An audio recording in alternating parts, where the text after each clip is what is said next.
हाँ, तो बात ऐसी है कि लखनऊ सुपर जायंट्स को इस सीजन की जीत मिल गई और कप्तान ऋषभ पंत ने आखिरकार लखनऊ को मुकाबला जिता दिया। अब 27 करोड़ में बिके पंत ने जैसे ही मुकाबला जिताया, वैसे ही एक तस्वीर सोशल मीडिया पर तैरने लगी, क्योंकि जीत देखते ही उस आंखों में आंसू आने वाले थे, भावुकता थी। अक्सर व्यक्ति विशेष साहब चर्चाओं में इसलिए रहते हैं क्योंकि इनकी टीम के कप्तान के साथ बनती नहीं है। कहा जाता है कि लड़ जाते हैं, डांट देते हैं। केएल राहुल को, ऋषभ पंत को, महेंद्र सिंह धोनी के साथ भी ऐसा वाकया हो गया। उनके शब्दों में माने तो वो कहते हैं कि आज के दौर में मैं पंचिंग बैग बन गया हूं, व्यूज चाहिए इसलिए सभी ऐसे ट्रोल कर देते हैं। लेकिन जब जीत मिली तो संजीव गोयनका साहब काफी भावुक नजर आए।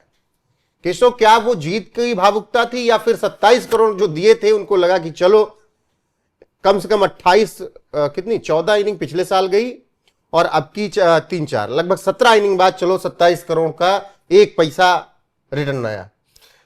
संजीव गोयनका के व्यक्तित्व का ये दूसरा पहलू कल देखने को मिला। जब वो भावुक नजर आ रहे थे, ऐसा लग रहा था कि रो रहे हैं और साफ तौर पे नजर भी आया कि उनकी आंखों में आंसू हैं।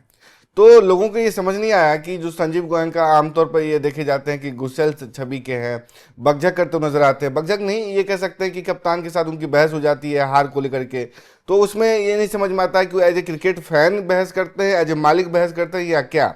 लेकिन कल जब उनकी दूसरी छवि नजर आई तो सोशल मीडिया पर वीडियो जो है वायरल हो गया। लेकिन जिस तरीके की पारी ऋषभ पंत ने कल खेली और मैच जिताया, और जब वो विकेट पे मतलब जमे हुए थे तो लोग उनकी आलोचना कर रहे थे कि भाई किस तरीके की पारी खेल रहे हो, रिजवान टाइप से खेल रहे हो, मतलब बॉल टू बॉल पारी खेल रहे थे। लेकिन जब विकेट धड़ाधड़ आउट हो रहे थे, एक साइड से मतलब जा रहे थे, ऐसा लग रहा था कि मैच फंस गया है, यानी कहते हैं ना फंस गया सीएम, तो वो ऐसा लग रहा था कि मैच फंस गया है। तब समझ में आया कि विकेट कितनी हार्ड है।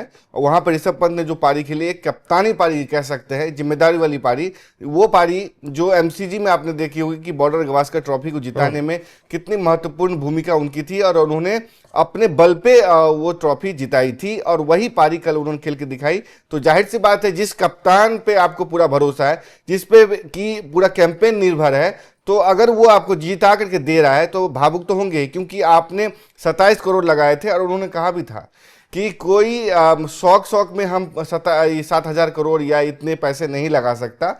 कुछ ना कुछ बिजनेस होता है, कुछ ना कुछ ब्रांड वैल्यू बढ़ाना होता है, इसलिए लगाया जाता है। इसलिए उन्होंने लगाया भी था। जब टीम जीतती है तो जाहिर सी बात है ब्रांड वैल्यू भी बढ़ती है और कैंपेन में आप बने रहते हैं। बिल्कुल। और बात करें लखनऊ के मुकाबले की तो बहुत बड़ा स्कोर नहीं था। ऋषभ पंत को यह बात पता थी कि एक छोर संभाल कर रखेंगे, आखिर तक रहेंगे तो वो मुकाबला अपनी टीम को जिता देंगे।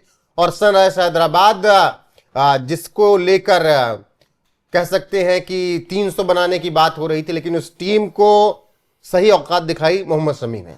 4 ओवर 9 रन 2 विकेट। और शमी ने क्या ये कह दिया कि भैया मैं आ रहा हूं और मेरी जगह मत बंद करो।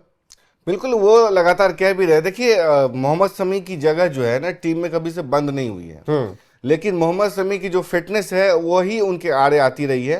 और इसी अब और क्या फिटनेस लेंगे आपके सोची गजब बात करते हैं। फिटनेस देखिए, पाकिस्तान वाला मुकाबला चैंपियंस ट्रॉफी में याद करिए आप उनको। तो कितने साल हो गए? नहीं, 25 की बात है, पिछले साल की बात है। तो 1.5 साल में कोई फिट नहीं होगा। फिटनेस की बात ये नहीं होता है कितना एपेटाइट है, तो वो 1 ओवर फेंकने में। फिटनेस का रूल क्या है भारतीय टीम में?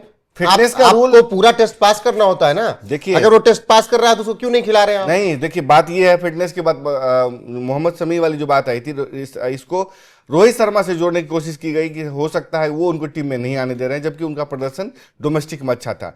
लेकिन जब उनको चैंपियंस ट्रॉफी में लाया गया था, वो स्ट्राइकर बॉलर थे, उन्होंने गेंदबाजी भी अच्छी की थी। लेकिन आपको याद होगा कि हर एक ओवर के दौर, बीच ओवर में 1-2 ओवर के बाद उनकी मांसपेशियों में खिंचाव आ जा रहा था, वो हांफने लग रहे थे। ये बता रहा था कि उनकी फिटनेस किस लेवल पर है, यानी कि वो उस तरीके से रिकवर नहीं हो पा रहे थे जिस लेवल पे बुमराह रिकवर करके आए हैं। इंजरी के बाद आए हैं, लेकिन उनकी पेस नहीं गिरी है और वो हांफते हुए नजर नहीं आते। इस फिटनेस की मैं बात कर रहा था, जो चैंपियंस ट्रॉफी आप देखते हैं कि 1-2 मैच में ही आपका स्ट्राइकर बॉलर अगर हांफने लगे तो फिटनेस की बात। और मैं शमी के बारे में इसलिए कह रहा हूं कि शमी खाने को लेकर बहुत मशहूर है। उनको रवि शास्त्री जब कोच थे तो कहे थे कि तब तक बिरयानी नहीं दूंगा जब तक कि प्रदर्शन नहीं करोगे। बिरयानी पर खाने पर रोक लगाई तो वो आगे के मैच में इतने विकेट ले गए। अभी देखिए वो डोमेस्टिक में कितना अच्छा करके आ रहे हैं। अब फिर यहां पर भी T20 में उन्होंने कमाल कर दिया। देखिए, आपके पास वैसे भी गेंदबाज है नहीं।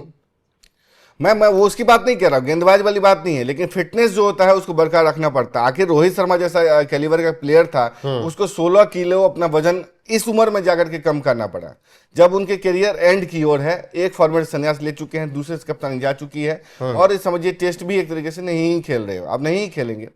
तो ऐसे में उनको जब अपनी फिटनेस पे काम करना पड़ा, तो जो टीम इंडिया में आ रहा है, जो फिटनेस का लेवल आपको सेट किया है धोनी ने, कोहली ने, उसको तो बरकरार रखना पड़ेगा, उसका तो पालन तो करना पड़ेगा। बिल्कुल। और जो यो टेस्ट होता है उसको तो पास करना पड़ेगा, क्योंकि अगर नहीं करते तो आप टीम के स्ट्राइकर बॉलर कैसे होंगे। अब बुमराह के समझिए कौन साथ दे सकता है, सिराज और मोहम्मद शमी, और उनका प्रदर्शन अगर देखें तो इस फिटनेस का बहुत इंपैक्ट डालता है शमी के प्रदर्शन पे, क्योंकि पूरे ओवर नहीं कर पाते। बिल्कुल। और अगर बात करें स्कोर कार्ड की, तो सनराइजर्स हैदराबाद ने 20 ओवर में 156 रन की, 9 विकेट पर ट्रेविस हेड 7, अभिषेक शर्मा 0, ईशान किशन कप्तान, सरपंच चलते बने 4 गेंद में ही 1 रन बनाए। हेनरी क्लासन ने 62 किए, नीतीश कुमार रेड्डी ने 56 रन की इनिंग खेली और इसकी बदौलत 156 रन तक पहुंचे, एक सम्मानजनक स्कोर था। मोहम्मद शमी, प्रिंस यादव और आवेश खान ने 2-2 विकेट लिए, दिग्वेश राठी और सिद्धार्थ ने 1-1 विकेट लिया। रन चेस की बात आई तो एडम मार्करम और मिचेल मार्श ने ठीक ठाक शुरुआत दे दी थी। 14 रन मार्श ने किए, एडम मार्करम ने 45। पंत आखिर तक नॉट आउट रहे। विराट कोहली वाली शानदार इनिंग खेली, 50 गेंदों में 68 रन। हालांकि उन्होंने मैच अपने आप टीम को जिता दिया। कोई छक्का नहीं, 9 चौके, बदोनी 12, निकोलस पूरन 1, अब्दुल समद 16, मुकेश चौधरी 2। और कुछ इस तरीके से लखनऊ सुपर जायंट्स ने यह मुकाबला अपने नाम कर लिया। इस सीजन का पहला मुकाबला, और 19.5 ओवर में 160 रन बनाकर ऋषभ पंत की टीम ने पॉइंट्स टेबल में खाता खोल लिया। और ऐसे में संजीव गोयनका काफी वहां पर भावुक नजर आए। इस मैच में 2 चीज कह सकते हैं कि एलएसजी के लिए बेहतर रही। एक तो न सिर्फ सनराइजर्स हैदराबाद जैसी टीम को आपने एक कम स्कोर पे रोका, जिसके बारे में कहा जाता कि काव्या मारन ने बल्लेबाजों को नहीं खरीदा है, राक्षसों को खरीदा है। जिस टीम में ट्रेविस हेड हो, अभिषेक शर्मा हो, हेनरी क्लासन हो, और समझिए कि तमाम ईशान किशन हो, खुद कप्तान है वो, तो ऐसे खिलाड़ी हो, वो 200 से ऊपर जाना चाहते हैं, 250 को पार करना चाहते हैं। उसको अगर आप 157 पे रोकते हैं तो ये आपकी गेंदबाजी की तारीफ होनी चाहिए। ये एक पॉजिटिव पॉइंट रहा। दूसरी तरफ अगर टीम इतने मुश्किल हालात से निकलते हुए चेज में जीतती है, तो वो अगले मैच में समझिए कि मोमेंटम बिल्ड करेगा कि कैसे चेज करना है, और इसका फायदा आने वाले मैचों में दिखेगा कि ऋषभ पंत का भी फॉर्म एक तरीके से वापस आया। 156 था तो 50 गेंद में 68 रन नहीं खेले कैसो।